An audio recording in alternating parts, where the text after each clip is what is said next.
Welcome to the Richard Kabili YouTube channel, and for today's tutorial, I will be teaching you on how to turn on and off bold text in display on iPhone X. But first, kindly subscribe to this channel and don't forget to hit the subscribe button and the bell to notify you for the new updates. And let's start!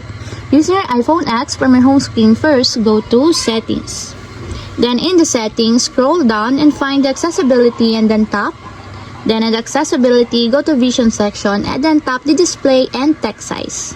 Then in this part, in the display and text size, find the bold text, and as you will see, there's a switch button located on the side effect. Then all you have to do is just tap it to enable until it becomes green. And as you will see that the bold text is now changed and it becomes to bold text. And if you want to disable or turn up, just tap again the switch button, just like this. And as you will see that the bold text is already changed.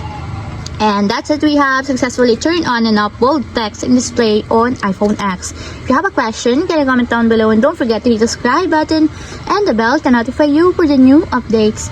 And thank you for watching!